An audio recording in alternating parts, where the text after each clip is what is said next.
Spirit in the Swamp. My encounter happened in early February of 1985 in a farming swamp area of extreme South Florida, outside Homestead, Florida. My father called it the East Glade. Some folks call it the Double Canals. It's a very flat area, fairly large area, 5 by 8 miles, where corn and potatoes are grown in the winter with a mix of willow, buttonwood, scrub oak, sawgrass, and cattail slough. It is a crisis crossed with small drainage ditches that we called jumpers because they were just wide enough to jump across. Some larger ditches and 2 large canals, hence double canals. The drainage ditches were dug for fill for the roads, which are set up in straight north-south, east-west grids, and they divide the area up into large plots of fields and swamp. It was late afternoon, and the temperature was cold for subtropical Florida. Mid-50s, expected to drop to the low 40s that night. My buddy and I had been fishing the jumpers about smack in the middle of the glade, on the edge where the farms yielded to the swamp. About an hour and a half before sunset, I saw a figure approaching us from the swamp, about 3/4 a mile down the road we were fishing on. My friend was around a corner, so at the time I was alone near the car. I knew it was a person, but it was moving very slowly, and I didn't pay much mind and continued fishing, but kept an eye on it. After about a half hour, I could make out it was a woman. Then, as she got closer, I could tell she was barefoot, wearing only a long pink t-shirt with a teddy bear on it. The kind young girls sleep in, supposedly. When she finally got close enough to talk to me, I could see she had been out there a while. She had a slight build. Her mouse brown hair looked like it had been wet earlier in the day and not brushed very well, but her feet didn't appear very dirty. Her skin was slightly ashen, but not pale, and she wasn't blemished. She seemed fairly healthy, didn't seem lost or overly concerned about her situation. She asked me for a cigarette, of which I didn't have. When I told her I had none, she just looked at me blankly. I then asked her what in the hell she was doing there. She replied, "I've been swimming with the alligators." I asked her who left her out here. I figured she was a hooker or something. And she just said, "They left me here." I asked if, out of good nature, she would like a ride back to town when we were done fishing, and she said she had no place to go. I told her that I couldn't, in good conscience, leave her out there, and would give her a few bucks, and then drop her off at a convenience store. She just said, "I'll wait over there." She walked about 50 feet in front of my car, and she squatted down in the road and pulled the shirt over her knees and just kind of settled there. Now, this was getting kind of strange. So I went and found my buddy to tell him we had a crazy lost hooker we were going to take back to town. We spoke about it out of earshot of the girl and decided where we would drop her that would be the least likely place that anyone would see us dropping off a fallen flower at. He did ask if she propositioned me, which she had not. Then it seemed even stranger. He also said something to the effect that she might be trying to set us up to be rolled, which wasn't likely because I was wearing a rather large pistol. Gets time to leave, she gets in the back of my 72 4-door Chevelle, and off we go. My buddy asked basically the same questions I did, and she gave me the same answers. Swimming with the alligators, not gators. Alligators, and that they left her out there. She also said she didn't have any more friends in town, that they were all gone. From that point, we just rode and were quiet. About a half a mile from the pavement and civilization, she blurts out, "I forgot my shoes." I told her She could get more shoes, but she reiterated that she had to have her shoes. I told her it's almost dark, and we're not going back for shoes. To which she replied, "Let me out. I must have my high heels." I wasn't going to argue with someone, and especially a crazy hooker, so I stopped and let her get out.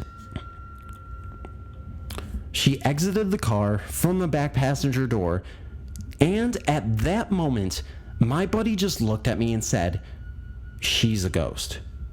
I told him he was nuts. She's a hooker, not a frickin' ghost.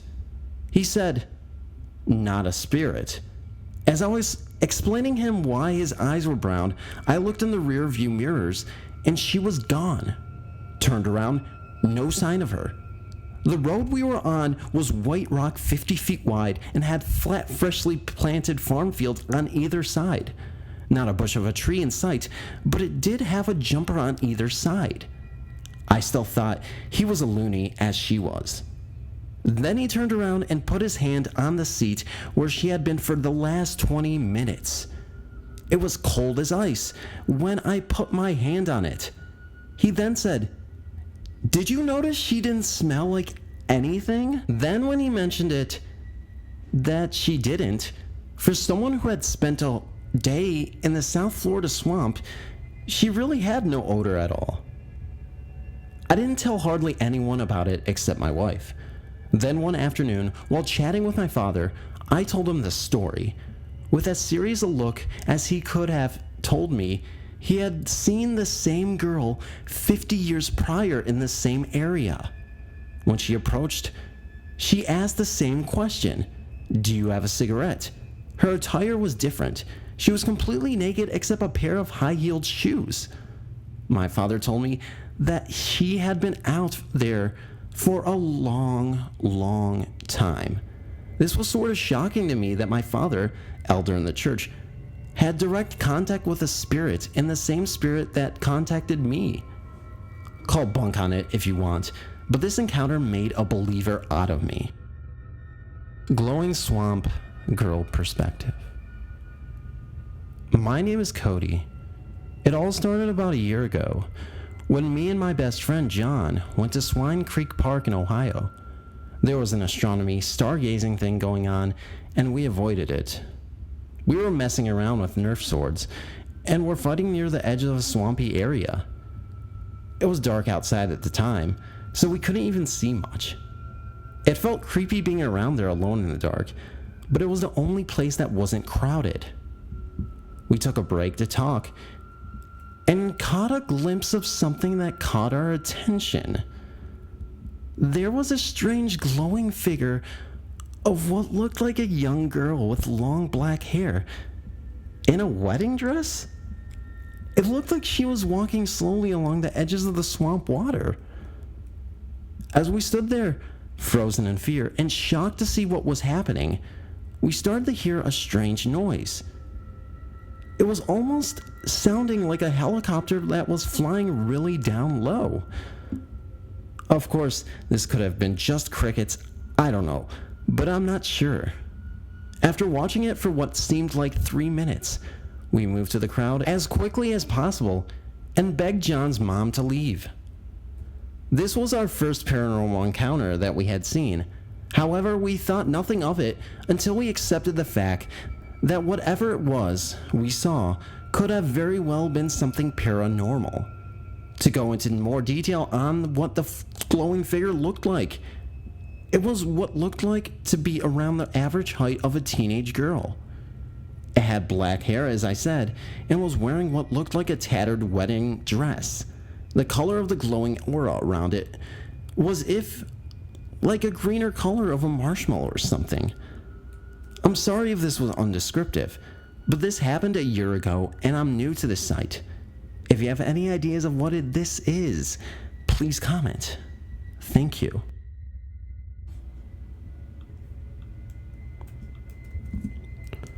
The Everglades Ghost Boy. It was one of those days where you are really bored and have nothing to do. Then someone comes along and tells you what they have planned, and you are excited about knowing that you have something to do that day, and then later on something ruins it for you. It all started off early one morning when I was lying in bed watching my TV. My mother walked in and said that we were going to the Everglades to canoe, with my cousin and aunt coming alongside us. I quickly got out of bed and we all got ready to go. The drive was about an hour long, and when we got there was hardly anyone there, and it was very breezy and cold. We waited for about 15 minutes before my cousin and aunt arrived.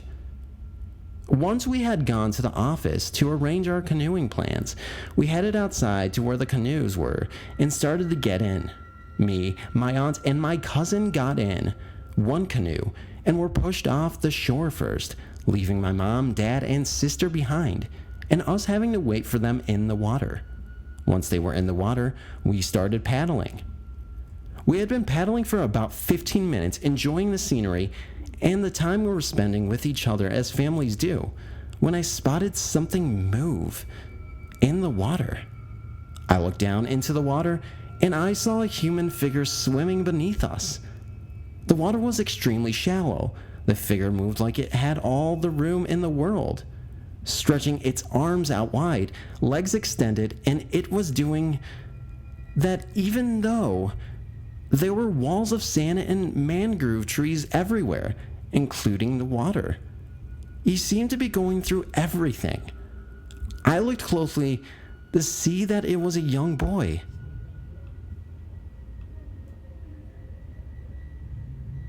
About 13 or 14 years of age, with beautiful blonde hair. I gasped for air very loudly too, so that my family would hear and show concern. The boy looked at me with dark red eyes and rings of black as well. I sensed evil and sadness and very much cruelty.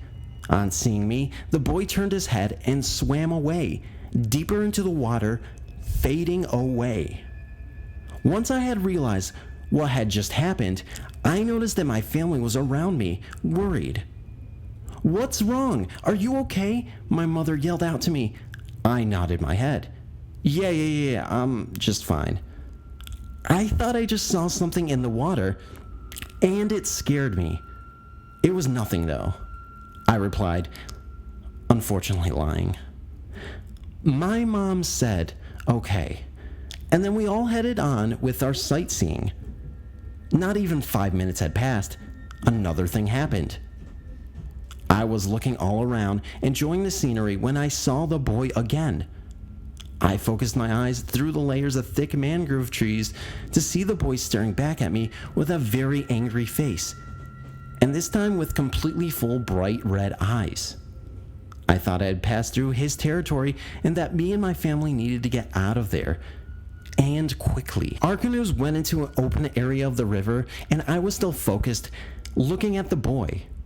The wind started to pick up real fast, and it got real cold. My cousin was standing up at that moment, taking a video of the area with her video camera. My aunt was holding her legs from behind, but barely. As I continued staring at the boy, the wind got worse. The boat tipped a bit, and my cousin lost her balance and fell overboard into the water. I quickly looked away from the boy to look at my cousin just falling into the water. I stood and then reached out my arm to her. Then I remembered the boy and his evil look. I looked back at the place where I was just staring at him before, and to my amazement, he was gone. I panicked to reach for my cousin and pull her back on the boat. The boy was gone, and I feared he would do so, and maybe cause harm to my cousin, who was still in the water trying to reach me and my aunt's hands to get back on the boat. "Take my hand, take my hand, take my hand, get back on the boat," I yelled out to my cousin very loudly and quickly. She did as I said and swam to me quickly, reaching for my hand with both arms. I quickly pulled her back onto the boat, and she was fine. No damage done. Whew. I was worried the rest of the time in the water, and when we got back to the shore, I just happened to spot the boy again. He gave me an evil wink and rolled his eyes back. fading away. Ouch! My back hurts, my cousin yelled out. And just after I finished looking at the boy, I lifted her shirt up, and to everyone's surprise, her whole back was a big black and blue bruise. Everywhere you looked on her back, she had a bruise. She basically looked like a ripened plum from her back. I don't even remember getting hurt, she said to me. Who knows? I said back, fakingly, knowing that the boy had something to do with it. We left after that. I came back a few years later and asked one of the workers there of the history of the place after telling them of what I had experienced there. They told me that many years ago, a boy in his teens was playing around with his friends in the water where my family and me were canoeing. One of his friends placed a bet with him to see who could hold their breath the longest. The boy, who had died, was from a poor family and wanted to win the money desperately. After they completed, the friend who was competing against this boy noticed that his partner was floating when he touched him to tell him that he had won. He quickly grabbed him and pulled him out of the water, then went to go get help. The kid had wanted the money so bad that he drowned and did not even mean to. He lost his life that day, and no one could bring him back to life. When his parents found out, they both committed suicide for losing their only son. I understood the story.